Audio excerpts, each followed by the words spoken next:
This is a good one if the new mayor, Katie Wilson, just appointed you as the new head of the Parks Department.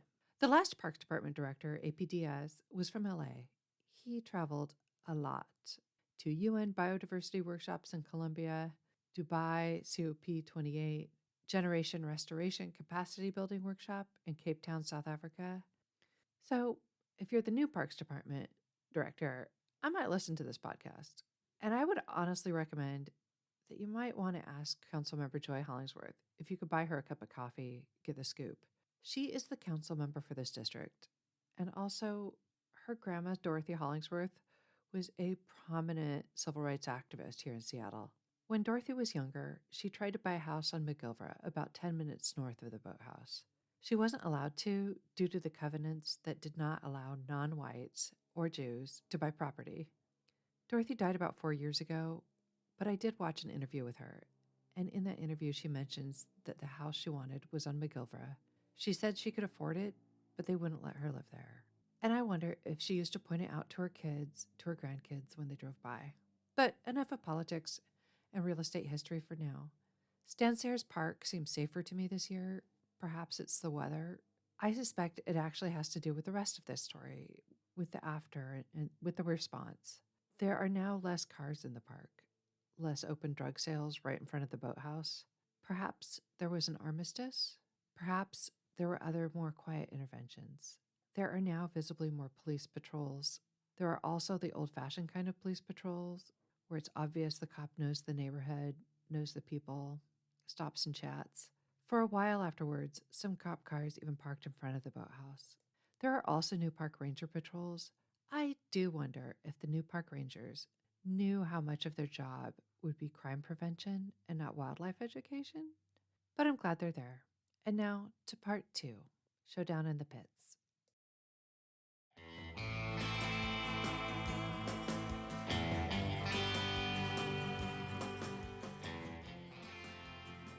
What goes on behind those creaky old boathouse doors? Who's invited and who feels comfortable? Who's safe and who thrives? Who stays and why do some leave? And why do rowers do some of the weird things they do? Let's talk about rowing culture. And this time, let's do it from the perspective of the third boat. I'm Jen Butler. This is the Third Boat Podcast. Regattas are important. This one that they were going to, sure, it was important for performance reasons, for racing experience.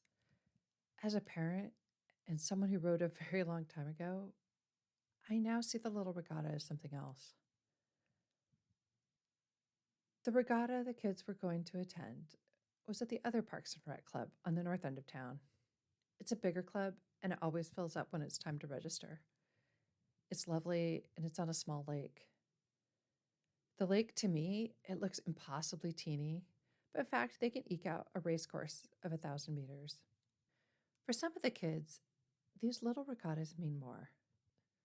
For the kids that will parlay their rowing experience into an Ivy League admission, they may barely remember these regattas. For some kids, I'll call them the third boat kids, this may be the only season they row. As improbable as it seems to me, some do only one season of rowing. And I'm so impressed when kids try rowing for the first time in spring, the busy racing season here. And for some parents, this is the only regatta where they can watch their kid race, they can cheer for them, they could take a photo of their kid holding the oar, like the iconic boys in the boat photo. Because later in rowing, there's a lot more money needed, more time. I could tell you that as a parent, this sport is a complete pain in the ass. And if you have more than one kid and a job, no one has time for that. And the later competitions, well, if you're from the Northwest, you may have to go far to race. It gets pricey. Nationals are in Florida. As a reminder, we are in Washington State, upper left, not the other Washington, not DC. So you may have to drive 3,000 miles, may have to trailer your boats or rent them. So it gets super expensive, even with scholarships. And at the same time, the regattas are important for other reasons. Because if your kid does keep rowing, it's important to know all the little traditions, the right behaviors. These are often the product of a history that kids can't see. I'm not sure that the coaches even know where they come from, but they do come from somewhere. They come from the past. Here's what you learn. After a race, don't lay down. Don't stand up in the boat. Don't call out or talk trash to the other boats. Keep your head in the boat. Be humble. And because there are a lot of kids carrying a lot of boats around, you hear heads up quite a bit. Maybe the coach or coxswain has already told you these corrections. Maybe you know them ahead of time. But sometimes the corrections at a regatta are delivered more like a mama dog nipping her pup's ear, quickly, because the kids are on the clock. And the corrections may come from the folks around you. Sometimes you can tell if parents or grandparents rowed before. Hey, help your team if another boat is struggling to hold their boat. Or, hey, language, head in the boat. If the correction is given by an elder kid, it's more like, bruh. The Friday before last, my son and his friends were getting ready for the regatta the next day. You should know that regattas always take pre-work and post-work, significant work. The team has to load the boats. The eights can be 62 feet or just shy of 19 meters. They're light at roughly 200 pounds, but they're big. The design constraints which drive the creation of the boats mean that they are inherently brittle. Some are more brittle than others. Typically, the youth boats are just a little tougher. So it takes care, and it takes training to load these boats onto a trailer to go to the regatta. Some kids may have to climb up. Some may have to learn how to hold the boat and hand it off so it won't be damaged. It's a puzzle. Some boats can only go on the top of the trailer. Some can only go on the bottom. So there's coordination there. This can take an entire 2-hour practice. And for the purposes of our story today, it's important to understand that the trailer is located in the parking lot. I was looking forward to the regatta. It's a whole day, but I was still looking forward to going to it on Saturday. But on Friday, my kid came home early. The club pulled out of the regatta.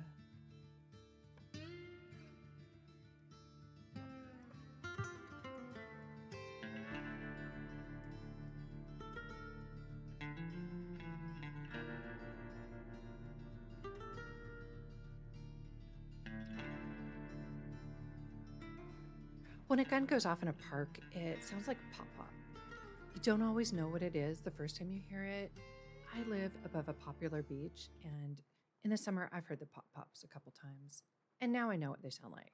And statistically, it's usually a kid. It's a kid my son's age. It's a teenager. After the pandemics, there were spikes in the pop-pops.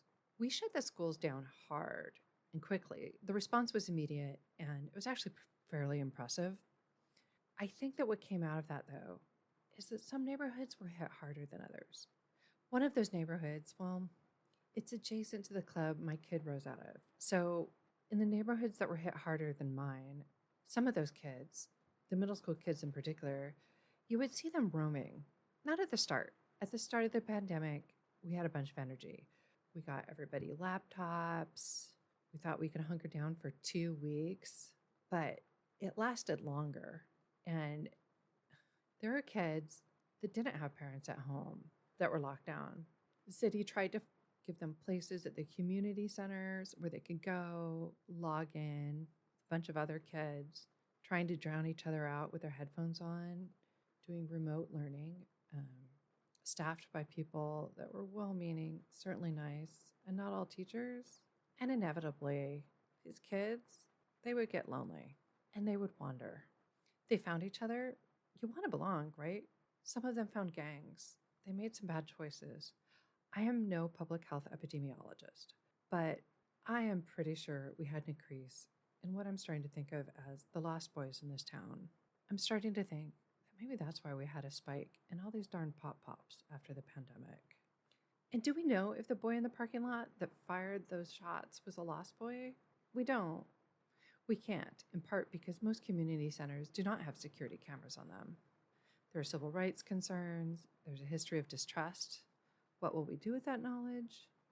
What happens to a boy, maybe 14, maybe 15, who has made a series of very bad choices? Do we put him in jail? Our youth jails are full. So when the shots were fired, some parents were dropping off their kids. Some kids saw it, some kids didn't. Some kids heard it. They sounded like fireworks. Everyone says it sounds like fireworks. And of course, the boathouse went into lockdown. Of course it did. All kids know how to do the lockdown these days. But here's the challenge. If kids are in the boathouse and there's a lockdown and there's a regatta the next morning, how do you get the boats on the trailer? You can't. So this event did inform my opinion about the fight over the boat race this year. And again, my feelings on that are probably neither rational nor fair. If you don't know about the boat race, you should know that some aspects of the Oxford-Cambridge boat race, they're negotiated every year, what the schedule is, some of the terms, and this year was no exception. This year, the fight got pretty tense. Dr. Imogen Grant, MBE, used the term slimy regarding Oxford's negotiating tactics. The result of the dispute between Oxford and Cambridge was that some students who wished to study for their PGCE, their teaching certification, were not allowed to compete in the boat race.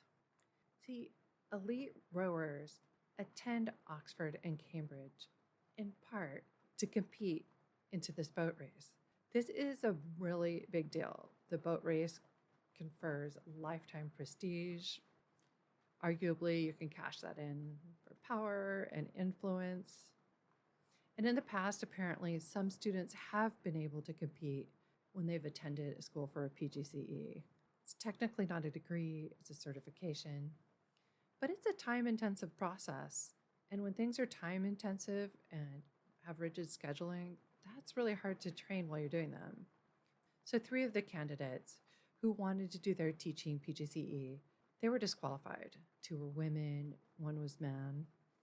They were very strong candidates. And so the implication was that Oxford got them disqualified on a technicality. It got pretty involved. It even made the real news. I tried to unpick it as much as I could, and I'm aware that there are discussions that I was not part of because I'm just reading up on it from a distance.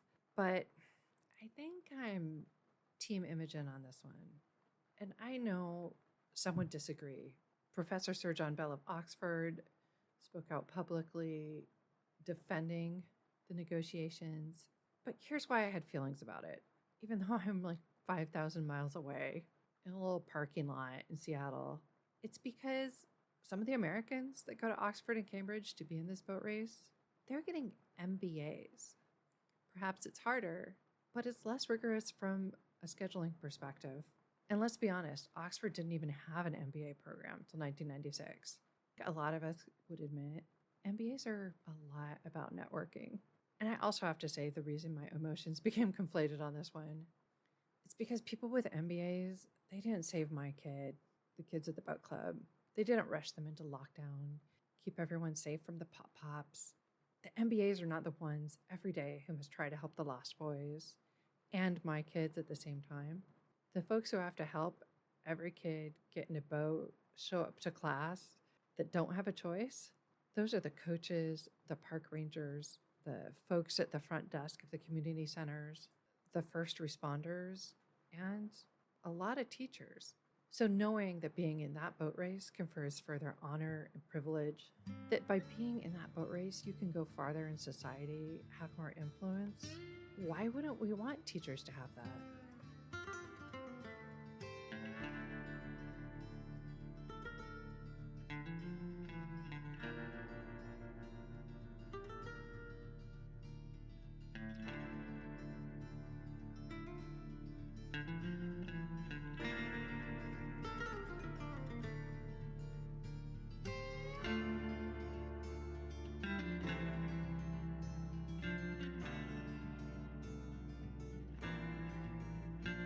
This is the Third Boat Podcast.